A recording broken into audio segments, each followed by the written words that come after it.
जी हाँ, बात पश्चिम यूपी की करने जा रहे हैं क्योंकि बीजेपी का फोकस पश्चिम यूपी पर ज्यादा है। आपको याद होगा 2019 में बीजेपी 27 सीटें आती है पश्चिम यूपी के अंदर, लेकिन बीजेपी 19 सीटें जीत पाई और बीएसपी और एसपी मिलकर जब चुनाव लड़े तो 8 सीटें वो चुनाव जीत गई थी। इसलिए बीजेपी का फोकस है पश्चिम में अपनी पैठ बनाने के लिए। प्रधानमंत्री नरेंद्र मोदी ने रैली कर दी है मेरठ के अंदर। मुजफ्फरनगर में आज आपको बता दें गृह मंत्री अमित शाह पहुंच गए।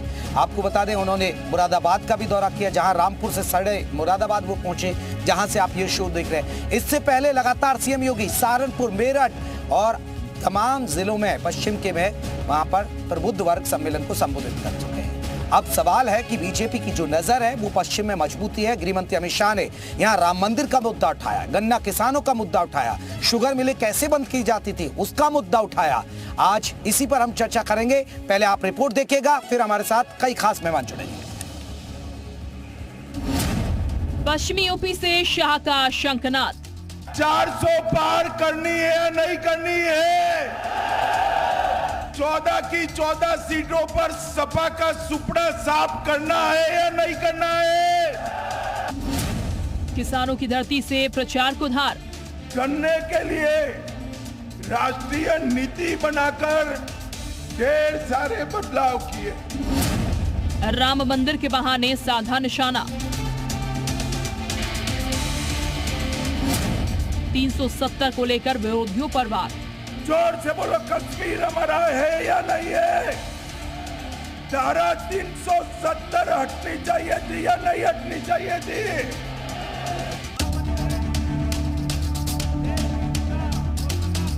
मौका मुजफ्फरनगर में चुनाव प्रचार का रहा, निशाने पर विरोधी रहे। राष्ट्रीय लोकदल के मुखिया जयंत चौधरी के साथ केंद्रीय गृह मंत्री अमित शाह जब मुजफ्फरनगर के चुनावी मंच पर पहुंचे तो दोगुना जोश में नजर आए। पूर्व प्रधानमंत्री और किसान नेता चौधरी चरण सिंह का नाम लेकर गृह मंत्री अमित शाह ने किसानों को साधने की कोशिश की। किसानों के लिए केंद्र सरकार की नीतियों का बखान किया, साथ ही विरोधियों पर आरोप भी लगाए। भाइयों और बहनों, आप याद करिए, जब कांग्रेस की सरकार थी गन्ने की एफआरपी 210 प्रति क्विंटल थी, 210, और आज 340 रुपया प्रति क्विंटल करने का काम मोदी जी ने किया है। पश्चिमी यूपी से अमित शाह ने तीसरी बार मोदी सरकार की हुंकार भरी। चुनावी मैदान में अमित शाह ने चुन चुनकर मुद्दे उठाए। कश्मीर से धारा 370 हटाने से लेकर पाकिस्तान में सर्जिकल स्ट्राइक के बहाने विरोधियों को घेरने की कोशिश की। 50 साल से धारा 370 को संभाल पर बैठे थे। मोदी जी ने दूसरी बार जब आपने प्रधानमंत्री बनाया, धारा 370 को समाप्त कर कश्मीर को भारत के साथ जोड़ने का काम किया। वहीं राष्ट्रीय लोकदल के अध्यक्ष जयंत चौधरी ने भी गठबंधन के साथी बदलने को लेकर विपक्ष पर हमला बोला। चौधरी चरण सिंह जी को जब भारत रत्न दिया गया है, आप उनके सोशल मीडिया पे जाके देख सकते हैं, एक बयान आपको नहीं मिलेगा, इन्हें कहीं कोई खुशी नहीं है। उन्हें समझ नहीं आ रहा कि हम क्या करें और क्या बोलें और कैसे कैसे हम अपने चुनाव लड़ें। स्वागत भी नहीं कर पाए, खुशी जाहिर नहीं कर पाए कि चौधरी चरण सिंह को भारत रत्न मिला है। मुजफ्फरनगर से अमित शाह और जयंत चौधरी ने विरोधियों को कड़े मुकाबले का संदेश दे दिया। अब विपक्ष इस मुकाबले को कैसे दिलचस्प बनाती है, ये देखने वाली बात होगी। ब्यूरो रिपोर्ट, जी मीडिया।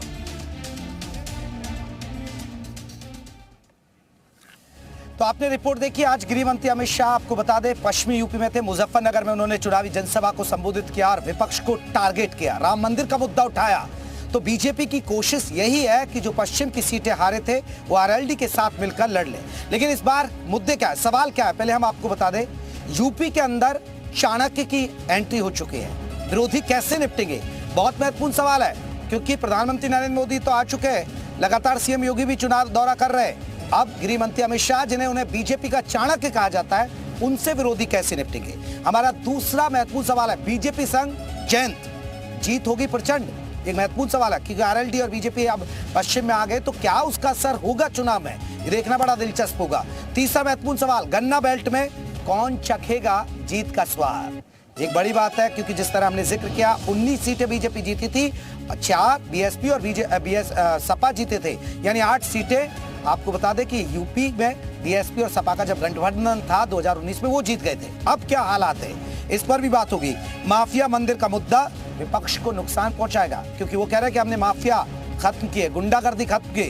राम मंदिर का भी मुद्दा उठा रहे हैं, क्या विपक्ष को इससे नुकसान होगा? हमारा महत्वपूर्ण सवाल, भ्रष्टाचार की छवि से कैसे पार पाएगा विपक्ष? कि भ्रष्टाचार के मुद्दे, जो आरोप है जिसको लेकर जेल हो रही है, उस पर कैसे विपक्ष पार पाएगा? हमारे साथ कई सारे खास मेहमान हैं। एक बार जल्दी से मैं परिचय करा दूं। हमारे साथ आपको बता दें शरद त्रिवेदी जी है, प्रवक्ता है बीजेपी के। शरद जी, एक बार फिर से स्वागत है। हमारे साथ आपको बता दें कि फराज किदवई जी जुड़ गए हैं, समाजवादी पार्टी की तरफ से, समाजवादी पार्टी के प्रवक्ता है। फराज साहब, आपका भी बहुत बहुत स्वागत है। हमारे साथ आपको बता दें रोहित अग्रवाल, आरएलडी के प्रवक्ता है। रोहित जी, आपका बहुत बहुत स्वागत है। अश्वनी दुबे, राजनीतिक विश्लेषक, वो भी हमारे साथ जुड़े हुए हैं।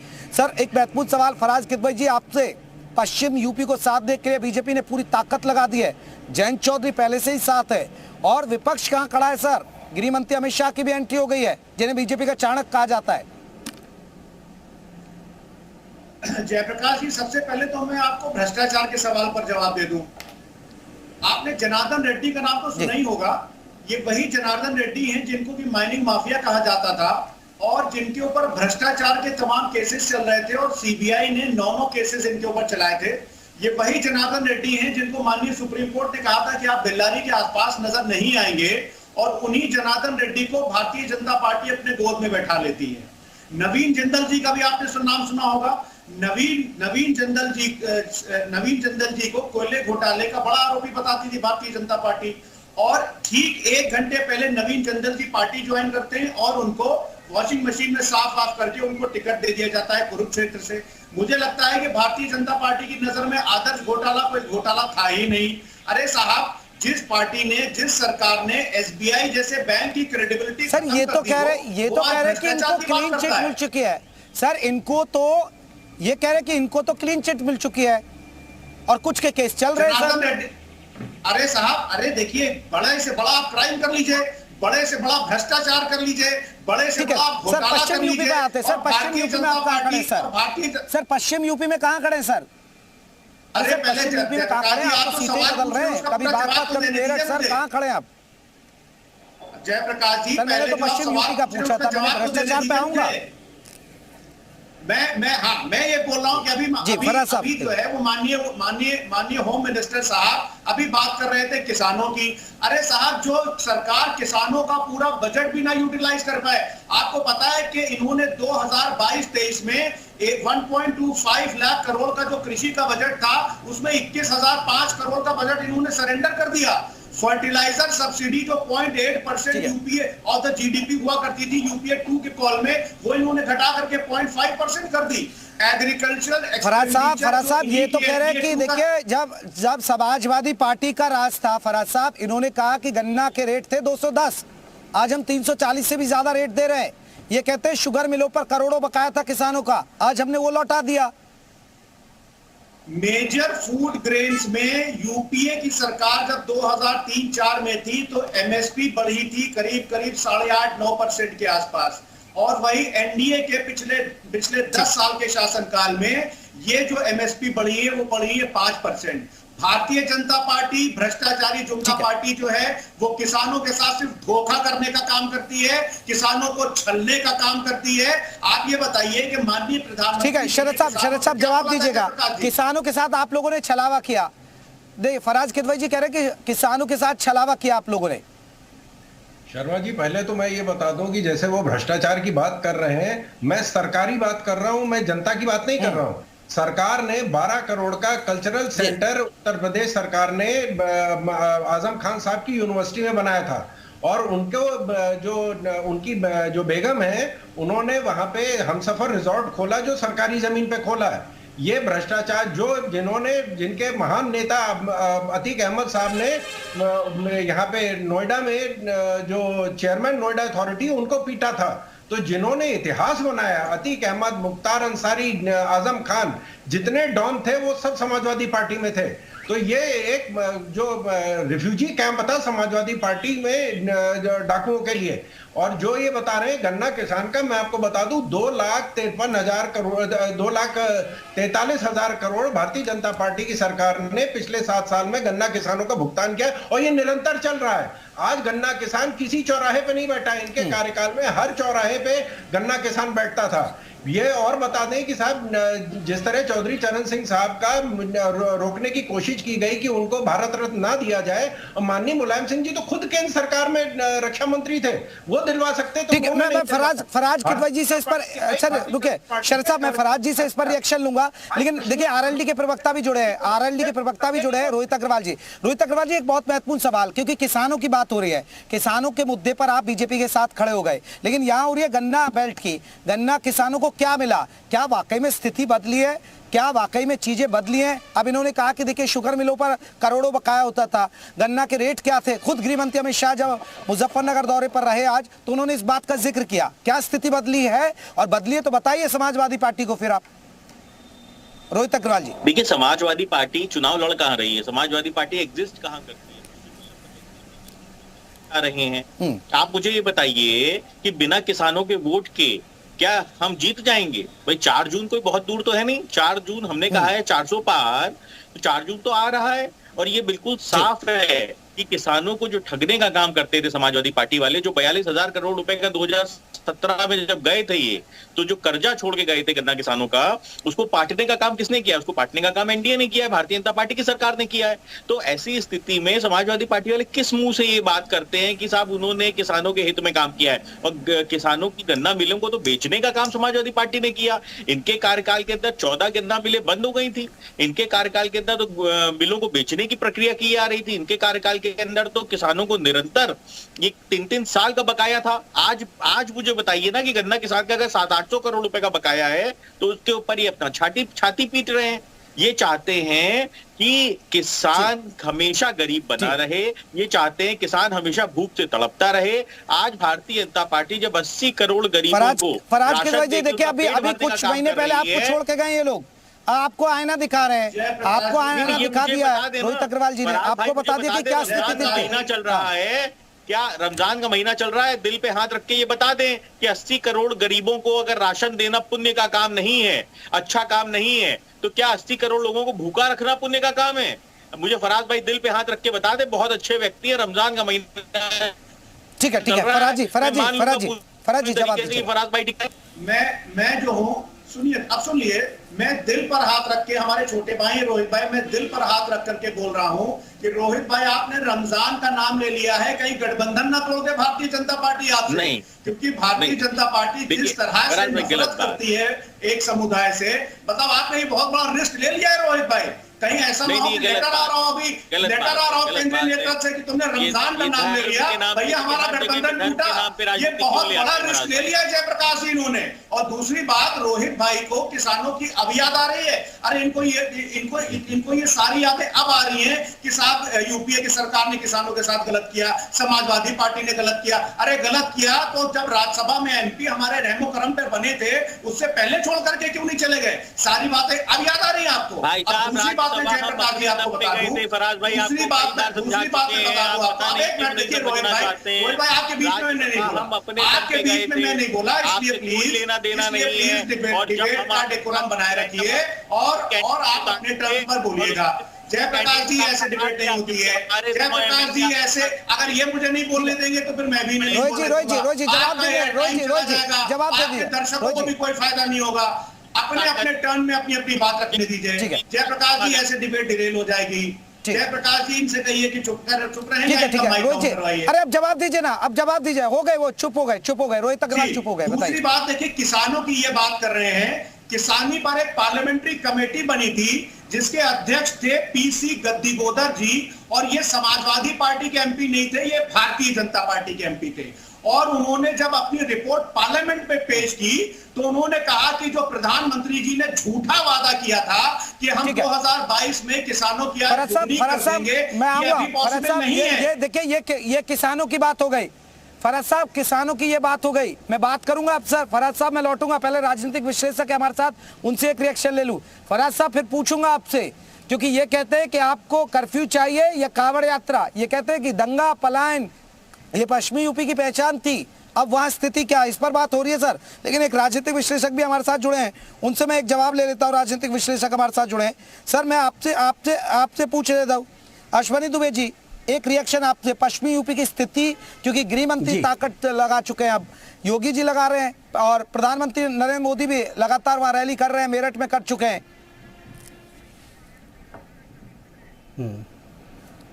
जी आपकी आवाज चली जाती नहीं आ रही है, आवाज नहीं आ रही थी आपकी। मेरा सवाल यही सर, बीच में डिस्टर्बेंस आ गया है। कौन कितना कमजोर, कौन कितना कम मजबूत? हाँ जी जी जी देखिए, पश्चिमी जितनी अभी विभिन्न पार्टियों के जो प्रवक्ता हैं, जो बहस हो रही है, उसमें जहां तक पश्चिमी उत्तर प्रदेश के इलेक्शंस के सिनेरियो को उठा करके देखें तो पश्चिमी उत्तर प्रदेश की जो राजनीतिक परिदृश्य है वो उसको हम नेशनल पॉलिटिकल सिनेरियो से बहुत ज़्यादा जो है वो जोड़ करके नहीं दे सकते। ये एरिया उत्तर प्रदेश का एक अपने आप में बहुत ही इम्पॉर्टेंट और एक बिल्कुल different socio economic political culturally जो है एक डिफरेंट सेगमेंट है और इसमें करप्शन एक इंपॉर्टेंट इशू है, नेशनल लेवल पर एक बड़ा मुद्दा हम लोगों को देखने आज की डेट में बना हुआ है। लेकिन वेस्टर्न उत्तर प्रदेश की पॉलिटिक्स में ये मुद्दा इंपॉर्टेंट है, लेकिन उसकी उतना महत्व नहीं है जो कि पता चला इलेक्शंस को जिताने और हराने के कंटेक्स्ट में जो है महत्वपूर्ण हो सके। इसकी राजनीति मेनली जो है दो इंपॉर्टेंट फैक्टर्स पर डिपेंड करती है, एक उसमें रिलीजन इंपॉर्टेंट होता है और दूसरा होती है कास्ट। तीसरा जो इंपॉर्टेंट फैक्टर जो कि डिसाइडिंग रहेगा, जो हर बार उस पर्टिकुलर रीजन में जो है डिसाइडिंग होता है, वो किसान की राजनीति जो है। और उसके कंटेक्स्ट में जो भारतीय जनता पार्टी का जो प्रेजेंट में जो अलायंस हुआ है आरएलडी के साथ, वो आने वाले समय में जो है भारतीय जनता पार्टी के लिए एक बहुत ही पॉजिटिव डेवलपमेंट है। और जो अमित शाह जी, माननीय नरेंद्र मोदी जी या योगी जी जो लगातार जिन चीजों पे फोकस कर रहे हैं, चाहे वो आर्टिकल 370 हो, चाहे राम मंदिर हो या किसानों की को लेकर के जो इनके द्वारा जो अपने आप में जो बेटरमेंट के लिए जो एक्सरसाइज की गई है, वो निश्चित रूप से इस बार वेस्टर्न यूपी में भारतीय जनता पार्टी और आरएलडी के अलायंस को बेटर बिल्कुल मैं लौटूंगा सर, मैं लौटूंगा आपके पास, लौटूंगा मैं अश्वनी जी, मैं लौटूंगा। एक बहुत महत्वपूर्ण सवाल फराज किदवई जी, देखिए बहुत ईमानदारी से आप बताइएगा सर।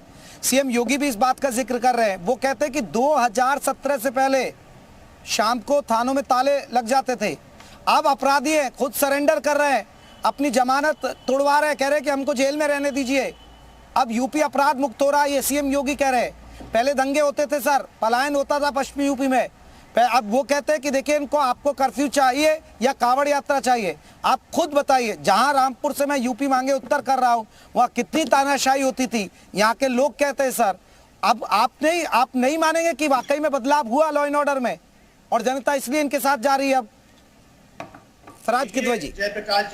जयप्रकाश जी, उत्तर प्रदेश का लॉ एंड ऑर्डर, जिसको हिंदी में हम बोलेंगे कानून व्यवस्था, वो मिट्टी में मिल चुकी है।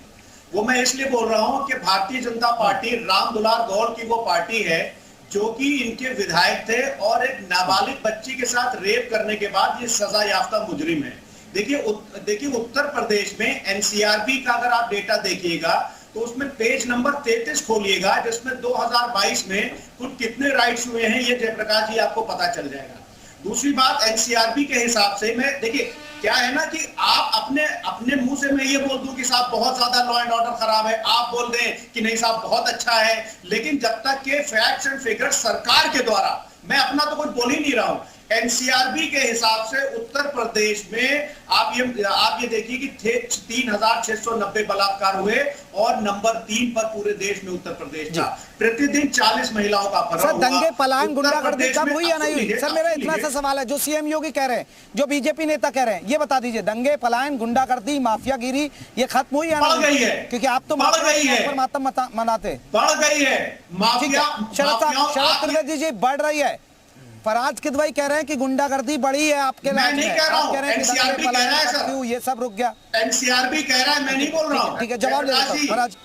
एनसीआरबी कह रहा है। शरद त्रिवेदी जी, शरद जी से ले लेता हूं, ये जवाब देंगे सर। जी, फराज भाई ने आंकड़े दिए, मैं आपको मैं आपको बता रहा हूं कि इंडिया टुडे मैगजीन दिसंबर 2022 21 दिसंबर का इशू है, जिसमें 51 पेज पे ये लिखा हुआ है कि most improved law and order situation 2021 और 2022 में उत्तर प्रदेश की है। दिक्कत ये है कि इनके समय में या तो सीएम एफआईआर लिखाते थे या डीएम लिखाते थे या किसी बड़ी कंपनी का जीएम लिखाता था। अब एफआईआर फेसबुक, व्हाट्सएप, ट्विटर और इंस्टाग्राम से एफआईआर लिखा जा रहा है। तो ये इनको लग रहा है कि साहब हो गया। अब पहले जो है गायत्री प्रजापति के केस में इलाहाबाद हाईकोर्ट के 2 महीने के बाद ऑर्डर के बाद एफआईआर लिखा गया है। अब एफआईआर आप ईमेल करिए, आपका एफआईआर रजिस्टर हो जाएगा। आपको किसी भी सिफारिश या जुगाड़ की जरूरत नहीं है। ये कार्यकाल था जहां चेयरमैन नोएडा अथॉरिटी को पीटा गया है, जिस प्रदेश का मुख्यमंत्री कह रहा है कि बलात्कार जैसी छोटी मोटी घटनाएं हो जाती हैं। दूसरे इनका नेता एटा में आके कहते हैं कि साहब छोटी मोटी चोरियां आप करिए, डकैतियां हमारे लिए छोड़ दीजिए। ये इनका शीर्ष नेतृत्व की मैं बात कर रहा हूं, ये जनता की बात नहीं कर रहे हैं। 2019 फराज साहब इस पर आप जवाब दीजिएगा। फराज साहब मैं एक हवाला दे रहा हूं। फराज साहब देखिए, अभी मुख्तार अंसारी की मौत हुई। फराज साहब समाजवादी पार्टी ने उस पर भी मातम बनाया, उस पर भी सवाल उठाए। सर एक अफसर, एक रिटायर्ड अफसर जिसने नौकरी इसलिए छोड़ दी कि मुलायम सिंह यादव ने उन पर दबाव बनाया मुख्तार अंसारी को बचाने के लिए। मैं उनके बयान का हवाला दे रहा हूं, मैंने खुद उनका इंटरव्यू किया, उन्होंने ये बात कही। सर ये राज था आपका, बताइए। जयप्रकाश जी, ओम प्रकाश राजभर जी का क्या स्टेटमेंट था मुख्तार अंसारी जी के बारे में? ओम प्रकाश राजभर जी ने क्या कहा है, आप पहले वही बताइए। और वो किसके साथ है, हमारे साथ है कि एनडीए के साथ है? ओम प्रकाश राजभर जी ने मुख्तार अंसारी को मसीहा बताया है, तो उस पर जरा से भारतीय जनता पार्टी से जवाब ले लीजिए और पूछिए। और ओम प्रकाश राजभर जी खाली एक राजनेता तो नहीं है, उसके साथ माननीय मुख्यमंत्री जी की कैबिनेट में कैबिनेट मिनिस्टर हैं। वो मुख्तार अंसारी को माफिया मसीहा बोलते हैं। आप पूछिए भारतीय जनता पार्टी से, शरद जी से, कि उसके बारे में क्या ख्याल है, कब निकाल रहे हैं उनको अपनी कैबिनेट से माननीय मुख्यमंत्री जी। दूसरी बात, उत्तर प्रदेश में आज की तारीख में जयप्रकाश जी महिला जज भी नहीं सुरक्षित है। एक नौजवान जुडिशियल ऑफिसर ने सेक्सुअल हैरेसमेंट का से परेशान होकर के चीफ जस्टिस ऑफ इंडिया को चिट्ठी लिखकर इच्छा मृत्यु की अपील की थी उत्तर प्रदेश में। इसी उत्तर प्रदेश में बदायूं में एक दलित किसान की इसलिए पीट करके हत्या कर दी जाती है कि वो सार्वजनिक नल से पानी ले रहा होता है। उत्तर प्रदेश में पीसीएस महिला अधिकारी के जरिए दूसरे अधिकारी के द्वारा उसके घर में घुसकर उसकी अस्मिता लूटी जाती है। आगरा अभी का केस है कि आगरा में एक पीएससी कांस्टेबल ने एक महिला के साथ बलात्कार किया। कि पश्चिमी यूपी की बात करें कि गुंडागर्दी कम हुई, दंगे पलायन ये सब चीजें यहाँ रुकी या नहीं रुकी, इस पर रोहित अग्रवाल जी देखिए, आप आरएलडी के साथ है। पश्चिम में आरएलडी का ही दबदबा है थोड़ा सा, क्योंकि पिछली बार भी समाजवादी पार्टी के साथ मिलकर चले। क्या वाकई में स्थिति बदली है जिस मंच से, क्योंकि प्रधानमंत्री नरेंद्र मोदी पहुंचते हैं वो भी जिक्र करते हैं, सीएम योगी भी पहुंचते हैं मेरठ में, उन्होंने भी जिक्र किया कि देखिए आपको कर्फ्यू चाहिए, कावड़ यात्रा चाहिए। गृह मंत्री अमित शाह पहुंचे, उन्होंने भी जिक्र कर दिया कि पहले क्या स्थिति पश्चिमी यूपी की। रोहित अग्रवाल जी देखिए, जयप्रकाश जी, राष्ट्रीय लोकदल का परचम लहरा रहा है पश्चिम उत्तर प्रदेश में पूरी तरीके से। समाजवादी पार्टी के पास कैंडिडेट तक नहीं है उतारने के लिए। समाजवादी पार्टी पूरी तरीके से ध्वस्त हो चुकी है। ये एनसीआरबी और न जाने कहां के डेटा को मोल्ड करके प्रस्तुत करने का काम करते हैं। इसके अलावा इनके पास कोई काम नहीं है। अगर इतनी मेहनत इन्होंने अपने कैंडिडेट्स पे कर ली होती तो इनको हेलीकॉप्टर से रामपुर इनको जो है सिंबल ना भेजना पड़ता। इनको ये तक नहीं पता था कि रामपुर के अंदर कब आखिरी डेट है चुनाव की। आपका सिंबल आप प्रत्याशी और सिंबल आप हेलीकॉप्टर से भेज रहे हो आखिरी दिन, और यहाँ पे बैठ के एनसीआरबी और ना जाने कहां की बातें कर रहे हो। आपके पास कैंडिडेट नहीं है। एसटी हसन साहब को उतारते हो, रुचि वीरा को उतार देते हो। रुचि वीरा उसके बाद कहते हो साहब हमने तो एसटी हसन को उतारा था, रुचि वीरा कहां से सिंबल लेके पर्चा भर दिया, और यहाँ पता नहीं कौन से डेटा की ये बात करते हैं। अरे भाई साहब, इतना डेटा अगर कैंडिडेट में लगा दिया होता समय ना, तो शायद आज आपकी स्थिति इतनी दयनीय ना होती उत्तर प्रदेश में। उत्तर प्रदेश में राष्ट्रीय लोकदल और भारतीय जनता पार्टी का गठबंधन, एनडीए गठबंधन 80 की 80 सीटें जीतने जा रहा है, और समाजवादी पार्टी 0 पे खत्म होने आ रही है। ये चलिए मेरे पास वक्त की कमी है।